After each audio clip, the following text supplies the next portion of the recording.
जय हिंद साथियों, welcome to self study classes with Sumit Jain YouTube channel में आप सभी का स्वागत है। दोस्तों, आज की कक्षा स्टार्ट हो चुकी है, तो सभी लोग वीडियो को लाइक कर दें और सभी को वीडियो को शेयर भी करना है। और जो भी साथी अभी तक टेलीग्राम ग्रुप से नहीं जुड़ पाए हैं वो टेलीग्राम ग्रुप से जुड़ जाएँ। टेलीग्राम ग्रुप से जुड़ने के लिए आपको क्या करना है, टेलीग्राम ऐप डाउनलोड करना है, फिर उसमें सर्च करना है IAS study trick, STUDY study TRICK, ठीक है। IAS स्टडी ट्रिक आप सर्च करेंगे तो ज्वाइन हो जाना, जहाँ पर PDF और बहुत सारा स्टडी मटेरियल आपको मिलता है। आज हम हिंदी पेडागोजी में पार्ट 6 के बारे में यहाँ पर चर्चा करने वाले हैं। तो स्टार्ट करेंगे आज का ये वीडियो। सभी साथी आ गए हैं और स्टार्ट होने वाला है आज का जो टेस्ट है। आज के टेस्ट में हम बहुत ही महत्वपूर्ण प्रश्नों को पढ़ने वाले हैं, ठीक है। और जिसके पास वो इन्फॉर्मेशन नहीं जाती है तो बेल आइकन को दबाएं और उसमें आता है ऑल पर क्लिक जरूर करें, ठीक है। और सब्सक्राइब कर लें सभी लोग, है ना। स्टार्ट करेंगे आज का ये वीडियो जी। आज का हमारा पहला क्वेश्चन है दोस्तों, वो क्या है, उपचारात्मक शिक्षण को सफल बनाने के लिए निम्न में से किसका सहारा लिया जाता है। हमें बताना है उपचारात्मक शिक्षण को सफल बनाने के लिए किसका सहारा लिया जाता है। दृश्य श्रव्य साधनों का, शिक्षण विधियों का, अभ्यास कार्य का। तब हमें बताना है, 4 विकल्प हैं और 4 में से एक का चयन करना है। क्या हो जाएगा आपका सही उत्तर। तो उपचारात्मक शिक्षण को सफल बनाने में सभी लोग बताएंगे, सभी को स्टार्ट करना है। उपचारात्मक शिक्षण को सफल बनाने के लिए निम्नलिखित में से किसका सहारा लिया जाता है। तब आपका उत्तर क्या होगा, सभी का सहारा लिया जाता है। दृश्य श्रव्य साधनों का भी, शिक्षण विधियों का भी, अभ्यास कार्य का भी। यानी विकल्प नंबर जो डी है आपका वो बिल्कुल सही हो जाएगा, डी नंबर का, ठीक है। अपना सभी लोग आकलन करते जाएंगे, अपने अपने सभी लोग नंबर बताएंगे फिर लास्ट में, ठीक है। तो सभी लोगों को अपना अपना जो क्या है तो सभी को देखना है, ठीक है। 4 विकल्पों में से अपने अपने नंबर सभी लोग काउंट करते जाएंगे। अगला क्वेश्चन देख लेते हैं, उपचारात्मक कार्य होना चाहिए। तो प्रश्न क्रमांक 2 का उत्तर सभी लोग बताएंगे, उपचारात्मक कार्य होना चाहिए प्रत्येक पाठ की समाप्ति पर, या फिर प्रत्येक माह, या फिर वर्ष में 3 बार। सभी लोग बताएंगे आपका जो उत्तर हो जाएगा, वर्ष में 3 बार या वर्ष में 4 बार। तो हमें उत्तर बताना है, 4 विकल्प हैं, 4 में से एक का चयन करना है। सभी लोग उत्तर बताएंगे जी। उपचारात्मक कार्य होना चाहिए तो क्या होगा इसका उत्तर। तब अधिकांश लोगों ने बिल्कुल सही बताया है कि जो उपचारात्मक कार्य होने चाहिए वो होने चाहिए प्रत्येक पाठ की समाप्ति पर। यानी कि जो विकल्प नंबर ए है वो आपका बिल्कुल सही हो जाएगा, ठीक है। ए नंबर बिल्कुल सही है, उपचारात्मक कार्य होना चाहिए प्रत्येक पाठ की समाप्ति पर। तब अगला क्वेश्चन देखेंगे, ए नंबर आपका सही है। जिन्होंने भी ए बताया है उनका आंसर बिल्कुल सही है। उपचारात्मक शिक्षण का आधार निम्न में से कौन सा है। स्वपरीक्षण, पाठ पुस्तक परीक्षण, निदानात्मक परीक्षण या फिर व्याख्यान परीक्षण। तब हमें बताना है उपचारात्मक शिक्षण का आधार क्या है। कल जब हम पढ़ रहे थे कि उपचारात्मक और निदानात्मक, तो मैं आपको बता दूं कि निदानात्मक जो परीक्षण होता है इसमें कारणों की खोज की जाती है और उपचारात्मक परीक्षण में उन कारणों के आधार पर उपचार किया जाता है ना। तो हमें ये चीज़ याद रखनी है। तब उपचारात्मक जो शिक्षण का आधार माना जाता है साथियों, वो माना जाता है क्या, निदानात्मक परीक्षण। यानी कि जब कारणों का पता चल जाता है उसके बाद उपचारात्मक परीक्षण होता है ना। तो इसका जो विकल्प नंबर सी जिन्होंने बताया उनका आंसर बिल्कुल सही हो जाएगा, ठीक है। अगला क्वेश्चन देखेंगे, बोलने में कठिनाई अनुभव करने वाले छात्रों को अधिक से अधिक बोलने व पढ़ने का अवसर मिलना चाहिए। मन से भय एवं झिझक की भावना निकालनी चाहिए। को अभ्यास के समुचित अवसर उपलब्ध करवाना चाहिए या फिर उपर्युक्त सभी। तो बोलने में कठिनाई अनुभव करने वाले छात्रों को क्या करवाना चाहिए, उत्तर हमें बताना है। सभी लोग उत्तर बताएंगे। 4 विकल्प हैं और 4 में से एक का चयन करना है।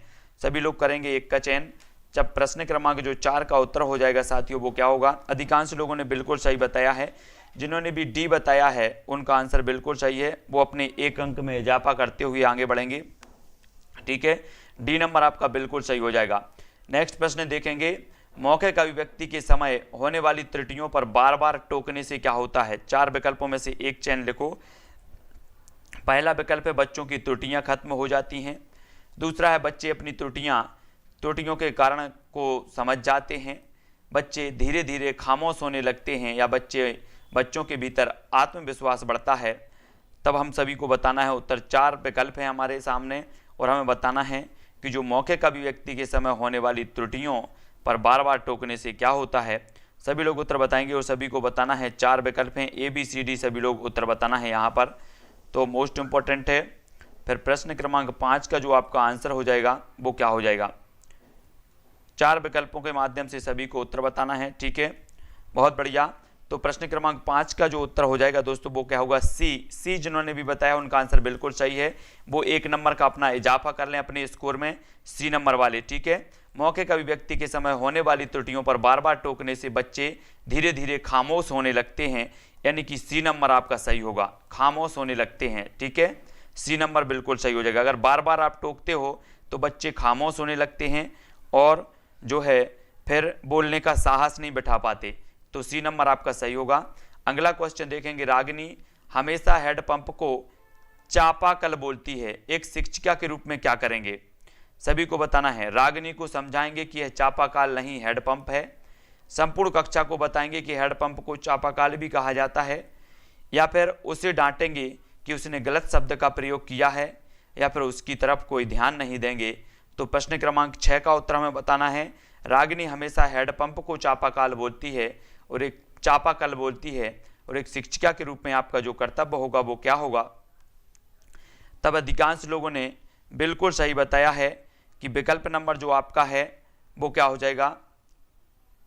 उत्तर होगा बी, यानी कि संपूर्ण कक्षा को बताएंगे कि हैंडपंप को चापाकल भी बोलते हैं, यानी कि बी नंबर जिन्होंने बताया है उनका बिल्कुल सही है, ठीक है, हैंडपंप को चापाकल भी बोला जाता है और इस संपूर्ण कक्षा को वो बताएंगे, तब आपका जो बी नंबर है वो आपका सही होगा। जिन्होंने भी बी बताया है वो अपना +1 स्कोर कर लेंगे, ठीक है, 1 प्लस करेंगे। अगला क्वेश्चन देखेंगे, राहुल को जब भी कक्षा में उत्तर देने के लिए कहा जाता है वह हकलाने लगता है, इसका क्या कारण हो सकता है? सभी लोग बताएंगे। राहुल जानबूझकर ऐसा करता है ताकि उसे जवाब न देना पड़े, राहुल को सही उत्तर नहीं पता होता, या यह राहुल की आदत है, या राहुल बड़े समूह के सामने अपनी बात कहने में मनोवैज्ञानिक दबाव महसूस करता है। तो प्रश्न क्रमांक डी का हमें उत्तर बताना है, सभी लोग उत्तर बताएंगे। प्रश्न क्रमांक 7 का उत्तर क्या हो जाएगा?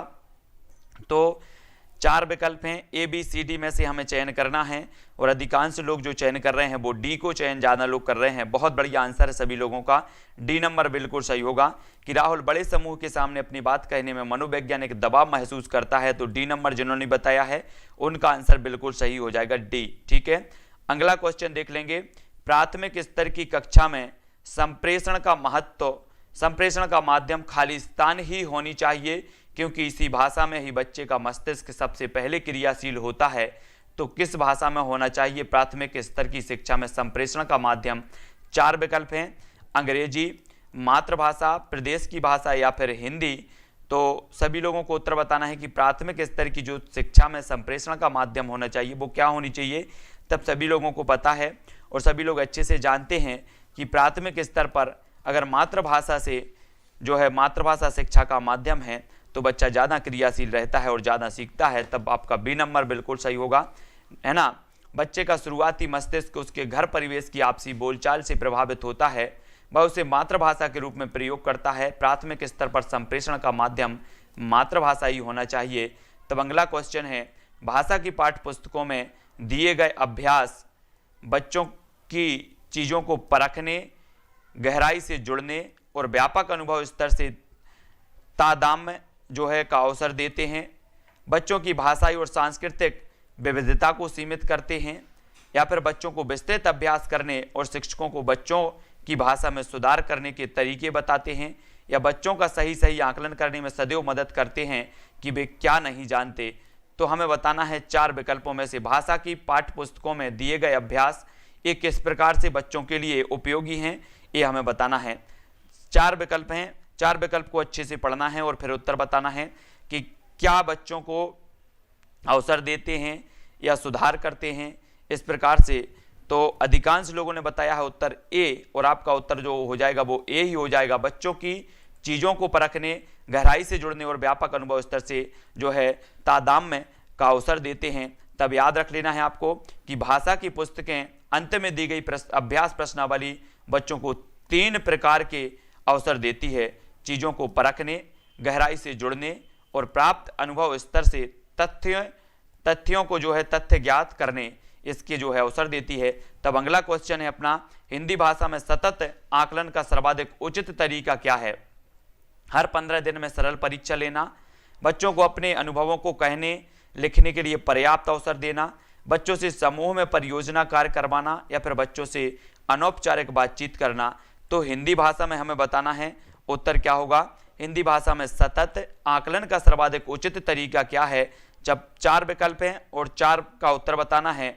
अपना टेस्ट चल रहा है, अपना जो भी डाउट है, अपना जो भी प्रश्न है, अपन क्या पूछना चाहते हैं, वो 5 मिनट आपको लास्ट में दिए जाएंगे, उसमें हम सभी चर्चा करेंगे। तो प्रश्न क्रमांक 10 का जो आपका आंसर होगा वो क्या होगा? बी, यानी कि बच्चों को अपने अनुभव को कहने लिखने के पर्याप्त अवसर देना। ए, बी नंबर जिन्होंने भी बताया है उनका आंसर बिल्कुल सही है, बी नंबर का। ठीक है, बहुत बढ़िया आंसर। बच्चे जब अपने अनुभवों को कहने तथा लिखने में पूर्णतः आसक्त हो जाते हैं तब उनका आकलन आसानी से किया जा सकता है। सतत मूल्यांकन आकलन का सर्वाधिक उचित तरीका यही है कि बच्चों को अनुभव को कहने और उन्हें लिखने के उचित अवसर दिए जाएं। तो बी नंबर आपका बिल्कुल सही होगा। तब अगला क्वेश्चन क्या है?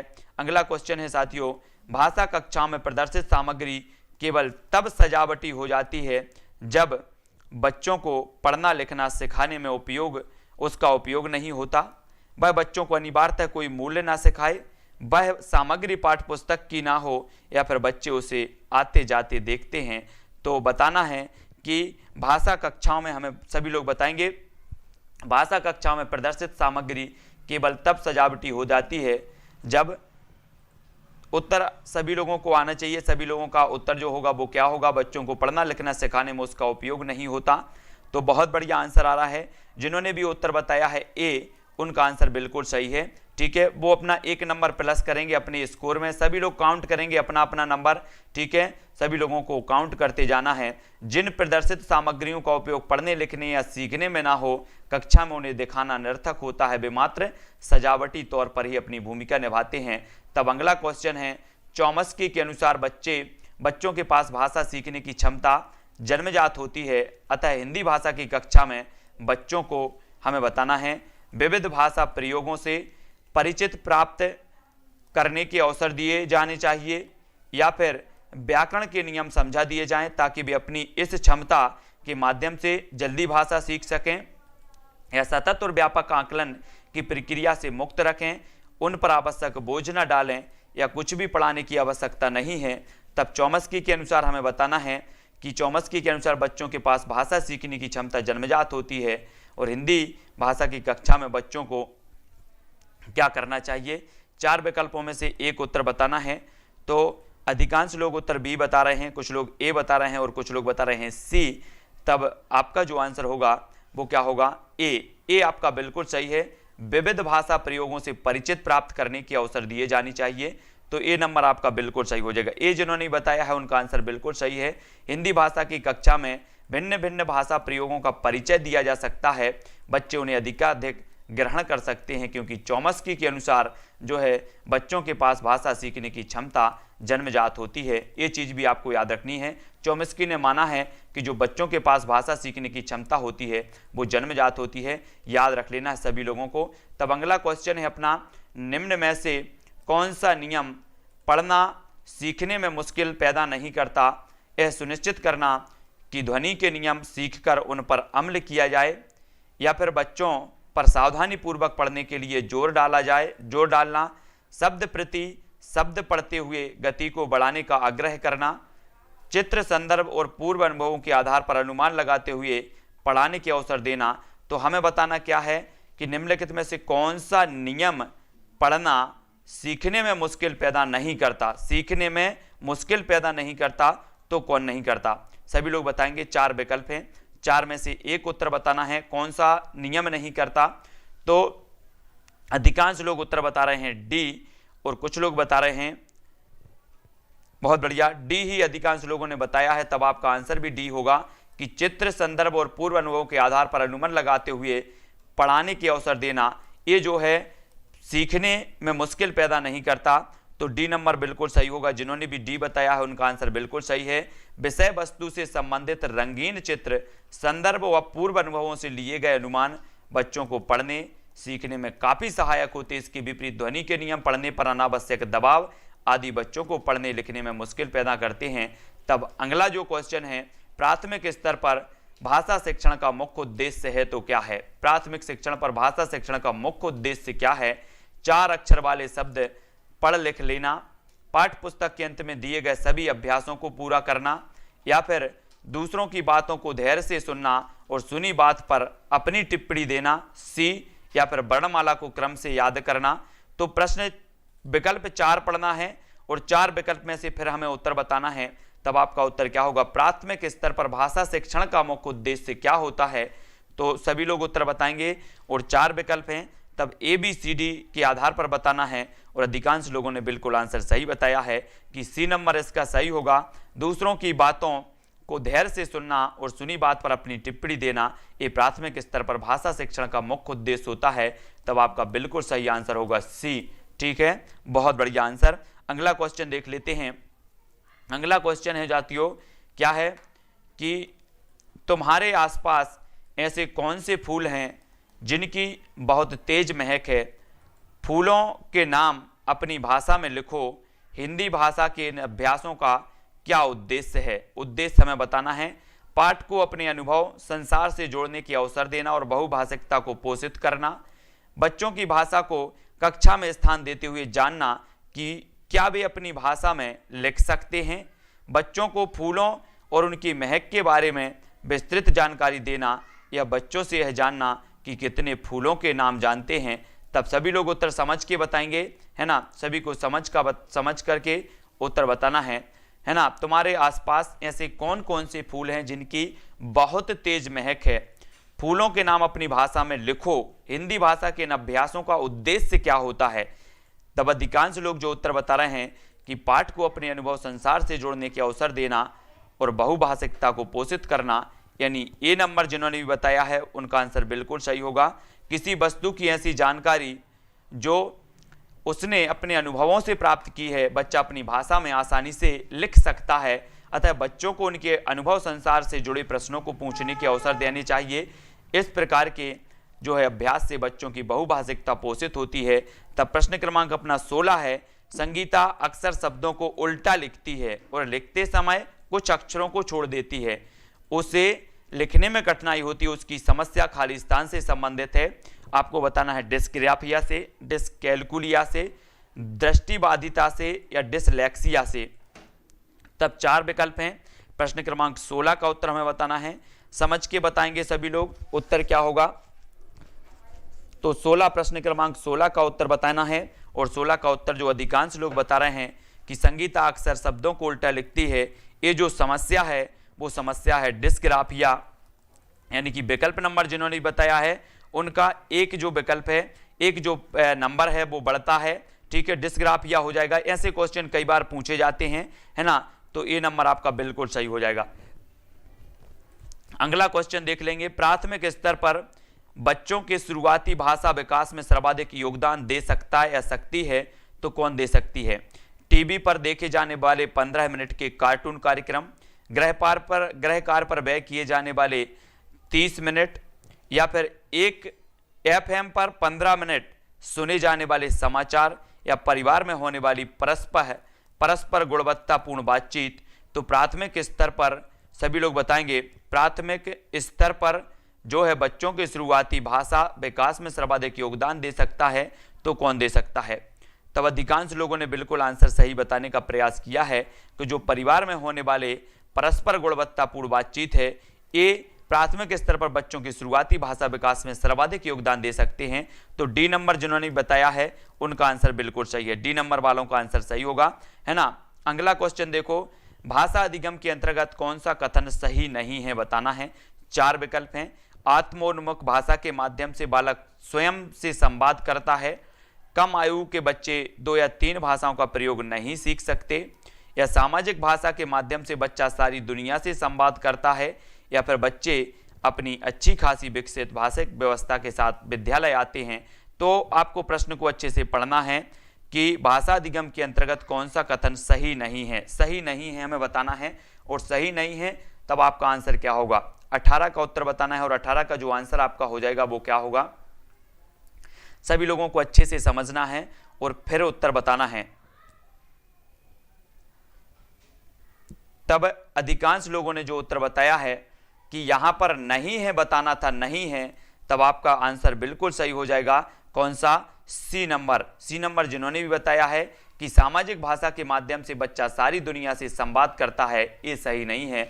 सामाजिक भाषा के माध्यम से बच्चा सारी दुनिया से संवाद करता है, भाषा अधिगम के अंतर्गत कथन सही नहीं है, क्योंकि समाज व क्षेत्र की भाषा भिन्न होती है।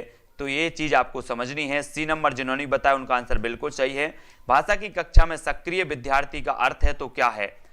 जो कक्षा में सभी छात्रों से खूब बातचीत करे, जो शिक्षकों के निर्देशों पर कार्य करे, जो कक्षा में चलता फिरता रहे, या फिर जो विभिन्न कार्यों में शामिल होते हुए अपनी गलतियां सुधारे। तो 19 का उत्तर सभी लोगों को बताना है। 19 का आंसर क्या हो जाएगा? भाषा की कक्षा में सक्रिय विद्यार्थी का अर्थ है तो क्या है? सभी को 19 का आंसर बताना है और 19 का जो आंसर हो जाएगा वो क्या हो जाएगा? सभी लोगों को भाषा की कक्षा में सक्रिय विद्यार्थी का अर्थ क्या है, तब सभी लोग आंसर बताएंगे। 4 विकल्प हैं और 4 में से जो आपका आंसर हो जाएगा वो क्या होगा?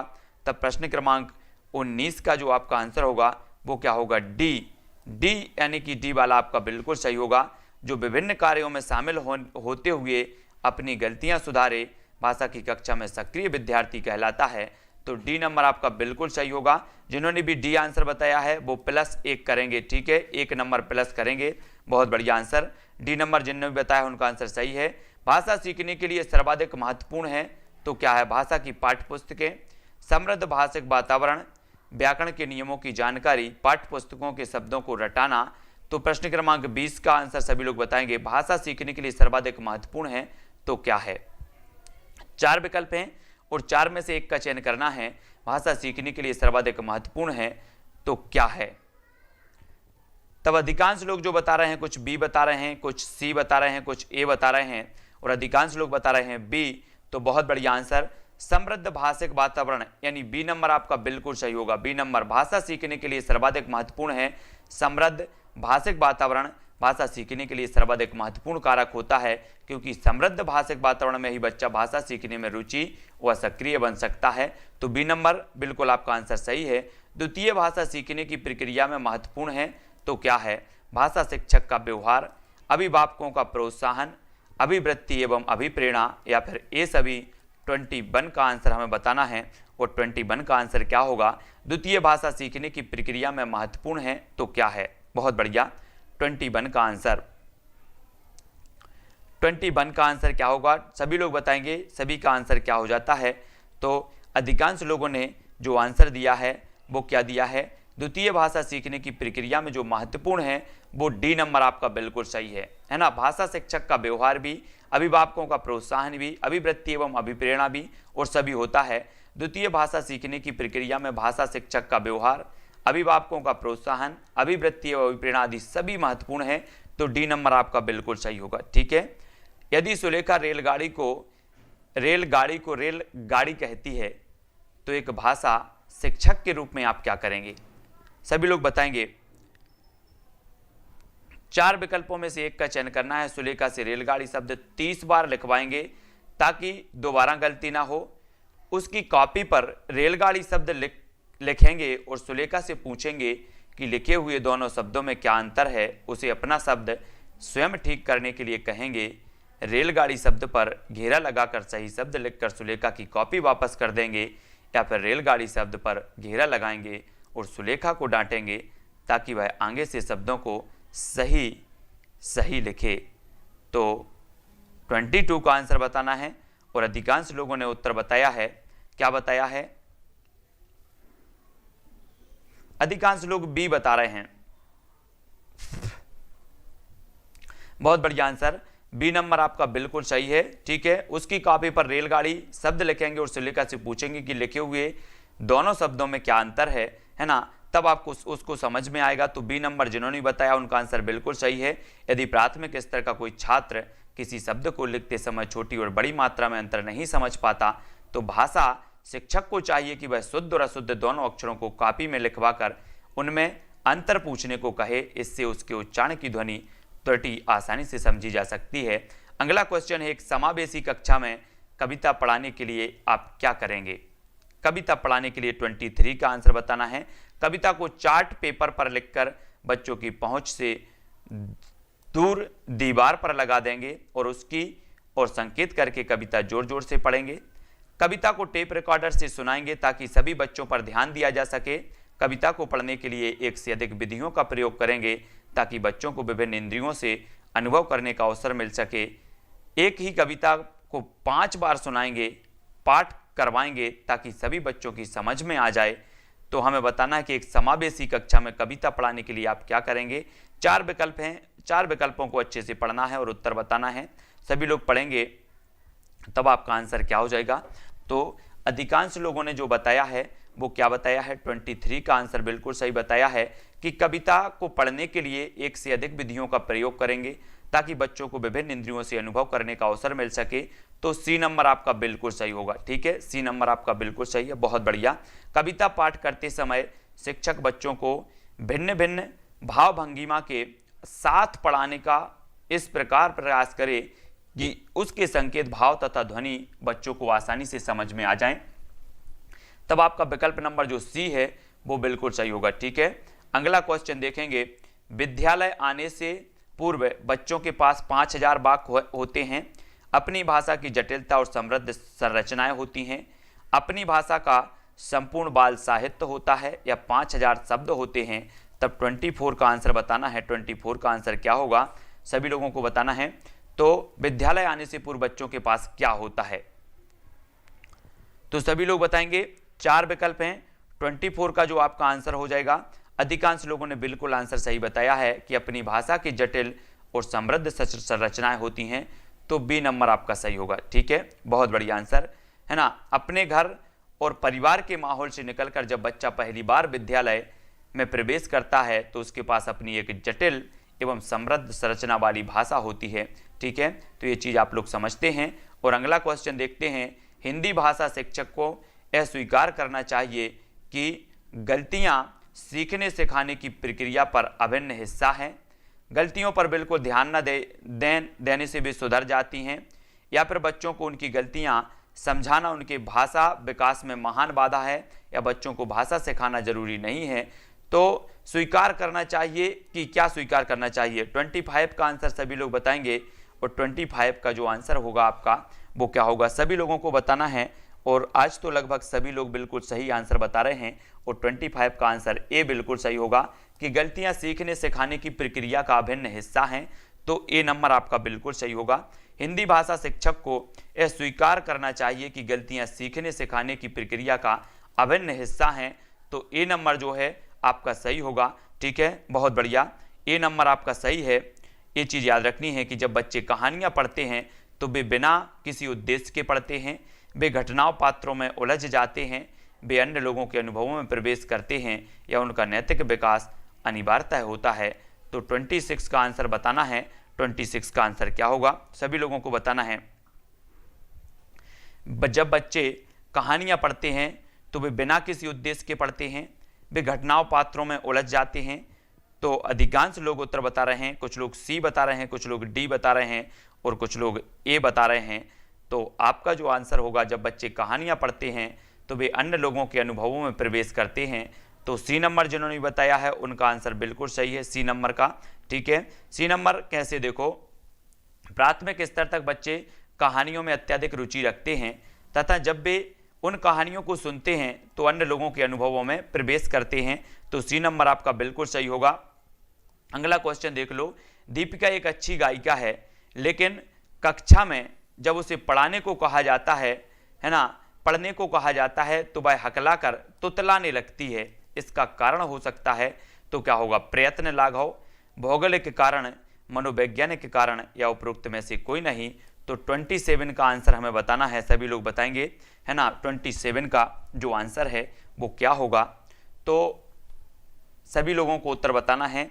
और सभी लोगों ने जो आंसर बताया है वो बिल्कुल सही बताया है कि इसका जो कारण हो सकता है वो मनोवैज्ञानिक कारण है, यानी कि सी नंबर आपका सही होगा। सी नंबर जिन्होंने बताया है उनका आंसर बिल्कुल सही है, ये मनोवैज्ञानिक कारण हो जाएगा। ठीक है, सी नंबर का है ना। दीपिका एक अच्छी गायिका है, लेकिन कक्षा में जब उसे पढ़ने को कहा जाता है तो वह हकला कर तोतलाने लगती है। इसका मनोवैज्ञानिक कारण हो सकता है, तो आपका मनोवैज्ञानिक कारण यानी कि सी नंबर बिल्कुल सही होगा। ठीक है, व्याकरण के संबंध में सत्य है तो क्या है? सत्य बताना है। व्याकरण का काम भाषा सीखना है, व्याकरण का काम भाषा को व्यवस्थित करना है, व्याकरण का काम भाषा को सौंदर्यपूर्ण बनाना है, या फिर व्याकरण का काम भाषा को सरल बनाना है। तो 28 का आंसर 4 विकल्प हैं, 4 विकल्प के माध्यम से सभी लोग लिखेंगे। सभी लोग वीडियो को लाइक जरूर करेंगे, है ना। व्याकरण के संबंध में सत्य है तो सत्य क्या है? तब अधिकांश लोगों को प्रश्न को अच्छे से पढ़ना है और सभी लोगों को पढ़ना है। तो आपका जो आंसर होगा, बहुत सारे लोगों में कन्फ्यूजन है बी और सी में, तो आपका जो आंसर होगा साथियों वो होगा बी, यानी कि व्याकरण का काम भाषा को व्यवस्थित करना, और बी नंबर आपका बिल्कुल सही हो जाएगा। ठीक है, भाषा को व्यवस्थित करना आपका सही होगा, बी नंबर, ना कि सी, है ना। बी आपका सही है। व्याकरण का काम भाषा को व्यवस्थित करना है। कथन व्याकरण के संबंध में सत्य है, चूंकि व्याकरण नियमबद्ध होता है जो भाषा को शुद्ध और परिष्कृत बनाता है। तब आपका जो विकल्प नंबर बी है वो आपका सही होगा। अगला क्वेश्चन देखो, भेजे मन भावन के उधव के आवन की सुध ब्रज गावन में पावन जबे लगी, इस पंक्ति के रचनाकार कौन है? भेजे मन भावन के उधव के आवन के सुधि ब्रज गावन में पावन जबे लगी, पंक्ति के रचनाकार हमें बताना है। तो क्या होगा? सूरदास जी, कुंभन दास जी, नंददास जी, या फिर जगन्नाथ दास रत्नाकर जी। 29 का उत्तर हमें बताना है। आपका उत्तर क्या होगा? भेजे मन भावन के उधव के आवन की, ये जो पंक्ति हो जाएगी साथियों, ये हो जाएगी जगन्नाथ दास रत्नाकर, यानी कि विकल्प नंबर जो डी है वो आपका सही होगा। डी जिन्होंने बताया है उनका आंसर बिल्कुल सही है। जगन्नाथ दास रत्नाकर की ये पंक्ति मानी जाती है, और जो जगन्नाथ दास रत्नाकर साहब हैं ये जकी नाम से लिखते थे, इनका उपनाम था जकी, है ना। इनका उपनाम क्या था? जकी था। और ये जगन्नाथ दास रत्नाकर जी की पंक्ति है, सभी को याद रखना है। डॉक्टर नगेंद्र ने किस युग को स्थूल के प्रति सूक्ष्म का विद्रोह कहा है? प्रश्न क्रमांक 30 का उत्तर बताना है। भारतेंदु युग को, भक्ति काल को, रीति काल, या फिर छायावाद को। तो प्रश्न क्रमांक 30 का सभी लोग उत्तर बताएंगे, है ना। सभी को बताना है डॉक्टर नगेंद्र ने किस युग को स्थूल के प्रति सूक्ष्म का विद्रोह किया कहा है? तब सभी लोगों को पता है कि जो छायावाद है, यानी कि जो विकल्प नंबर डी है ना। छायावाद 1918 से 1936 का जो काल माना जाता है वो छायावाद युग के नाम से जाना जाता है, और स्थूल के प्रति सूक्ष्म का विद्रोह ये छायावाद के लिए परिभाषा दी है नगेंद्र साहब ने। ठीक है, सभी को याद रखना है। इस प्रकार से भी क्वेश्चन अगर एक आध दो आपसे पूछ लिए जाएं, है ना, तो उसके लिए भी हमें तैयार रहना है। मेरी तिब्बत यात्रा के रचनाकार कौन है? तब सभी को बताना है मेरी तिब्बत यात्रा के रचनाकार श्री राम शर्मा, बनारसीदास चतुर्वेदी, महादेवी वर्मा, या फिर राहुल सांकृत्यायन। 31 का आंसर बताना है। जैसे वर्ग 2 में हुआ क्या था कि वर्ग 2 में 3-4 क्वेश्चन उन्होंने नाटक और जो है इनसे पूछ लिए थे, तो उन जो किसी ने पढ़े नहीं थे और वो प्रश्न जिनसे बनते थे तो ठीक है, वो अधिकांश लोग गलत करके आए थे। तो मेरी तिब्बत यात्रा के रचनाकार कौन है? तब अधिकांश लोगों ने बिल्कुल सही बताया है, राहुल सांकृत्यायन जी जो हैं ये मेरी तिब्बत यात्रा के जो रचनाकार माने जाते हैं। ठीक है, और इनकी एक आत्मकथा है मेरी जीवन यात्रा, मेरी जीवन यात्रा इनकी आत्मकथा का नाम है। तो ये चीज भी सभी को याद रखना है, राहुल सांकृत्यायन के। अगला क्वेश्चन है साथियों, त्यागपत्र उपन्यास के उपन्यासकार कौन है? 32 का आंसर सभी लोग बताएंगे। त्यागपत्र उपन्यास के उपन्यासकार बताना है। यशपाल हैं, जैनेन्द्र हैं, अज्ञे, या फिर उपेंद्रनाथ अस्के हैं। तो त्यागपत्र का बताना है। उत्तर क्या होगा? त्यागपत्र उपन्यास के जो उपन्यासकार माने जाते हैं, तब अधिकांश लोग उत्तर बताएंगे। सभी लोगों को बताना है त्यागपत्र जो उपन्यास है इसके जो उपन्यासकार हैं वो है कौन? बी, यानी कि जैनेन्द्र कुमार। बी नंबर आपका बिल्कुल सही होगा। ठीक है, जैनेन्द्र कुमार का है सुनीता, कल्याणी, त्यागपत्र, परख, ये सारे के सारे जो उपन्यास हैं वो जैनेन्द्र कुमार जी के हैं। तो बी नंबर आपका सही होगा। ठीक है, अगला क्वेश्चन है हिंदी साहित्य के इतिहास के संबंध में modern vernacular literature of Hindustan किसने लिखा है? सभी को बताना है। 33 का आंसर बताना है, सभी लोग बताएंगे। और सबसे पहले अगर बात की जाती है कि हिंदी में काल विभाजन की बात कही गई, तो इसी ग्रंथ में कही गई modern vernacular literature of Hindustan में। ठीक है, और इसका रचना काल माना जाता है 1888। ठीक है, और एशियाटिक सोसाइटी ऑफ बंगाल के तत्वाधान में ये प्रकाशित हुई थी और ये रचना के जो लेखक हैं वो जॉर्ज ग्रियर्सन साहब हैं। जॉर्ज ग्रियर्सन, यानी विकल्प नंबर आपका बिल्कुल सही होगा। ठीक है, इन्होंने सर्वप्रथम भक्ति काल को स्वर्ण युग की संज्ञा दी थी जॉर्ज ग्रियर्सन साहब ने। और सरस्वती पत्रिका के संपादक कौन थे, तो सभी लोगों को बताना है। देखो, अगर बात करें कि प्रथम संपादक, तो प्रथम जो संपादक थे वो श्याम सुंदर दास थे। इसके बाद 1903 में जो संपादक बने थे वो कौन बने थे, महावीर प्रसाद द्विवेदी। तो ये चीज़ सभी को याद रख लेनी है। और इस प्रकार से जब क्वेश्चन आता है तब आपका उत्तर होता है महावीर प्रसाद द्विवेदी। तो बी नंबर आपका बिल्कुल सही हो जाएगा। ठीक है, बहुत बढ़िया। भाषा शिक्षक में होने आवश्यक नहीं है, तो क्या आवश्यक नहीं है, तब सभी लोग उत्तर बताएंगे 35 का। भाषा शिक्षक में होने आवश्यक नहीं है व्याकरण का ज्ञान, सुंदर लेख, विषय और मूल्यांकन विधियों का ज्ञान, या फिर रसायनों का ज्ञान। भाषा शिक्षक में हमें बतानी है 4 विकल्प हैं और 4 में से एक उत्तर सभी लोग बताएंगे। आपका जो आंसर हो जाएगा, अधिकांश लोगों ने 35 का जो आंसर बताया है वो बिल्कुल सही बताया है कि डी नंबर आपका सही है, रसायनों का ज्ञान होना आवश्यक नहीं है, और डी नंबर आपका सही होगा। यहाँ पर हमने 35 प्रश्नों पर चर्चा की है और 35 प्रश्नों के बाद किसने कितने नंबर प्राप्त किए हैं वो सभी लोग बताएंगे, और किसी को कहीं कोई डाउट लगता है वो भी बताएंगे। ठीक है, और वीडियो को सभी लोगों को लाइक करना है। रोज अपनी क्लास होती है कितने बजे, 2:30 बजे होती है। ठीक है, तो सभी लोग वीडियो को लाइक जरूर करेंगे। जो भी महत्वपूर्ण प्रश्न होते हैं वर्ग 2 की पेडागोजी के प्रश्न करने की, बिल्कुल वर्ग 2 की जो पेडागोजी है या वर्ग 2 में जो पेडागोजी के प्रश्न आए थे उनके भी प्रश्न भी हम लेकर के आएंगे।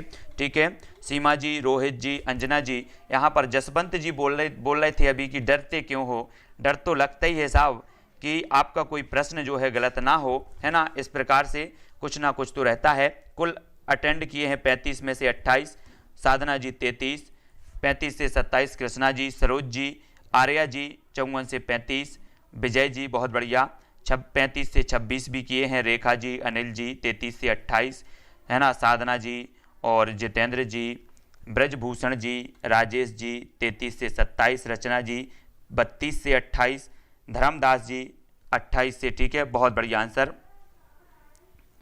है ना। अंकुर दीक्षित जी, मनोज जी, शहीद खान जी, प्रीति जी, पुष्पेंद्र जी, युवी जी, शिवा भदौरिया जी, विनोद चावला जी 35 से 30 हैं, रोहित घोसी जी बहुत बढ़िया, और साधना जी। ठीक है, बहुत बढ़िया। तो जसवंत जी, पूजा जी, प्रीति जी, सुमन जी और पिंकेश जी, साधना कोष्टी जी बहुत बढ़िया। तो इसी प्रकार से अपनी क्लास होती है। मॉर्निंग में नहीं हो पाती, मॉर्निंग में साधना जी, है ना, जितेंद्र जी, और बुक नहीं मिल रही अंकुर दीक्षित। तो कौन सी बुक नहीं मिल रही है कृष्णा? ऑनलाइन भी मिल जाएगी अगर पेडागोजी की खरीदनी है, पेडागोजी की नहीं मतलब ये कंबाइन खरीदनी है। यूथ कंपटीशन की सरिता रावत जी 35 से 25 हैं। ठीक है, नेक्स्ट क्लास अपनी होगी पर्यावरण की। पर्यावरण की क्लास होगी शाम को 6:30 बजे। ठीक है, बहुत बढ़िया। अनिल जी बहुत बढ़िया, एक्सप्लेन कर दीजिए, क्या एक्सप्लेन करना है अनिल केवट जी, आर्या पाल जी, ओम प्रकाश जी, नीरज द्विवेदी जी। ठीक है, बहुत बढ़िया। 35 में से 33 आए हैं।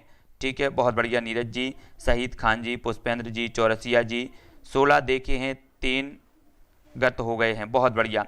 तो चौरसिया विवेक जी के, रेखा जी, पूजा जी, है ना, बहुत बढ़िया। मोहम्मद खान जी, जितेंद्र जी, पुष्पेंद्र जी, है ना, मार्केट में ऑनलाइन है, ऑनलाइन देख लो, ऑनलाइन मिल जाएगी आपको।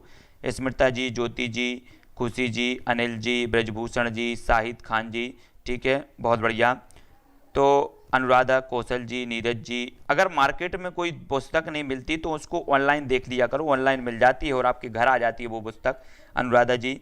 ठीक है, बहुत बढ़िया। अरिहंत की बुक है, बहुत बढ़िया। नीरज जी, आर्या जी, ओम प्रकाश जी, विनय जी, गोपाल जी, ज्योति जी, थैंक यू, है ना, बहुत बढ़िया, धन्यवाद। मैं अधिकांश प्रयास करता हूं कि जो प्रश्न हैं वो आप तक पहुंचें और बिल्कुल सही पहुंचें। ठीक है, ज़्यादा से ज़्यादा कोशिश करता हूं कि कहीं कोई मिस्टेक ना हो, गलतियां ना हो, और उसके बाद भी अगर कोई गलती आप लोगों को समझ में आती है तो बताने का प्रयास जरूर करें लास्ट में, वीडियो के लास्ट में। ठीक है, बहुत बढ़िया, है ना,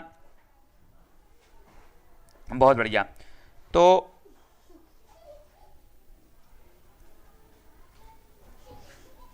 बहुत बढ़िया, ठीक है जसवंत जी, कोई दिक्कत नहीं है। जितेंद्र जी, खुशी जी, अनुराधा जी, है ना, और राजेंद्र लोधी जी, ठीक है। और ये जो अपनी क्या है वो PDF है वो अपनी टेलीग्राम ग्रुप में मिलेगी। ओम प्रकाश जी और चौरसिया जी, रामकरण सिंह जी, सभी को धन्यवाद। अपनी क्लास में एक ही शिकायत सब लोगों की होती है कि सर नाम नहीं लेते। मैं चाहता हूं कि अपनी जब क्लास होती है बिना डिस्टरबेंस के क्लास चले, है ना, ताकि सभी लोगों को अच्छे से अच्छे समझ में आए, है ना। कुछ लोगों ने, बहुत सारे लोगों ने बोला कि सर बीच में अपन क्या करते हैं, अगर नाम लेते हैं किसी का तो उसमें दिक्कत होती है, समझने में भी दिक्कत होती है। तो मैंने भी यही सोचा कि हाँ सही बात है, और जितने लोग जुड़ पा रहे हैं, जितने लोग नाम के पीछे आ रहे हैं, मुझे बिल्कुल भी कहीं दिक्कत नहीं है। जो नाम के पीछे आ रहे हैं वो बिल्कुल अपना नाम लेने वाली क्लास में जाएं। मैं चाहता हूं कि लास्ट में आपका सारी की सारी जो समस्याएं हैं, नाम लेने की समस्या, वो भी लास्ट में मैं कर देता हूं। लेकिन बीच की क्लास में मुझे भी थोड़ा अजीब लगता है, और पढ़ने वाले, बाद के पढ़ने वालों का भी अजीब लगता है पढ़ने में, ठीक है। तो इसलिए सभी का कॉम्बिनेशन बने रहे, इसी हिसाब से मैंने जो है नाम लेने की जो प्रक्रिया है वो कम की है। लेता रहता हूँ बीच बीच में, लेकिन वो कम की है ना। तो सरिता जी, विनय जी, ओम प्रकाश जी और ज्ञान सिंह जी, अनिल जी, बहुत बढ़िया। लास्ट में क्या है वो सही है, शिवाजी, सभी के लास्ट में मैं नाम लूंगा, बिल्कुल कोई दिक्कत नहीं। मुझे पता है कि नाम लेने से बहुत बढ़िया सभी लोगों को भी एक आत्म गौरव की बात हो जाती है ना। विनय कुमार जी, टेलीग्राम है IAS स्टडी ट्रिक नाम से, तो उससे सभी लोगों को जुड़ जाना है। और सारी की सारी PDF आपको टेलीग्राम ग्रुप में मैं प्रेषित करता हूं। जब भी मुझे टाइम मिलता है तो मैं पूरी की पूरी PDF उठा के टेलीग्राम में डाल देता हूं, है ना। लबी कंबोज जी, धर्म जी, ठीक है, बहुत बढ़िया।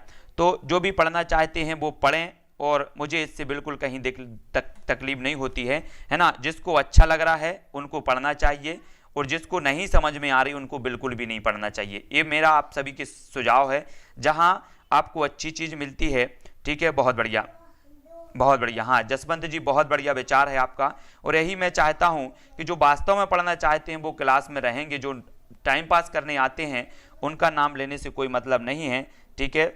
टाइम है लबी जी अपना 2:30 बजे रोज क्लास होती है हिंदी शिक्षा शास्त्र की, शाम को 6:30 बजे होती है पर्यावरण की, 7:15 पर अपनी बाल विकास होती है, और 10:10 पर होती है अपनी हिंदी व्याकरण की, ठीक है। हिंदी व्याकरण के भी बहुत ही महत्वपूर्ण मैंने टेस्ट सीरीज निकाली है ना। टेस्ट सीरीज जो है नोट्स बना रहा हूँ। तो इसके बाद हस्तलिखित कुछ नोट्स हैं, 3-4 वीडियो वाले और हैं। तो हस्तलिखित नोट्स जो भी 3-4 वीडियो में कंप्लीट होंगे, उसके बाद नोट्स भी कंप्लीट हो रहे हैं। नोट्स के आधार पर भी आपको क्रमबद्ध जो है तरीके से आपको पढ़ाएंगे, आपका अभ्यास करवाएंगे, ठीक है। बहुत बढ़िया। तो ऑफलाइन भी दिखी हैं, ऑफलाइन भी हैं सभी क्लासें, तो ऑफलाइन भी सभी लोग देख सकते हैं, ऑनलाइन भी आ सकते हैं, ठीक है। और PDF भी प्राप्त कर सकते हैं। मैं हमेशा प्रयास करता हूं कि ज़्यादा से ज़्यादा मटेरियल और अच्छा से अच्छा मटेरियल आप तो लोगों तक प्रेषित किया जाए। तो सभी लोग वीडियो को लाइक जरूर करें, ठीक है। बहुत बढ़िया। तो लेबी कंबोज जी और रंजना यादव जी, सभी को धन्यवाद। सभी लोग इसी प्रकार से जुड़े रहें जो वास्तव में पढ़ना चाहते हैं, ठीक है। मैं बिल्कुल भी ऐसा नहीं चाहता कि मुझे अनाप शनाप या कुछ भी लोग भीड़ मचाने से वो हो। मेरी क्लास में आपने देखा होगा सिर्फ बात होती है स्टडी की, है ना। किसी भी प्रकार से अपन, कोई भी लोग इस प्रकार से बात नहीं करते। स्टडी वाली बात हो, बिल्कुल इसी प्रकार से स्टडी करते रहें, ठीक है। मुझे भी अच्छा लगता है, पढ़ने में भी अच्छा लगता है सभी के साथ में। और आज की वीडियो के लिए बस इतना ही साथियों, जय हिंद।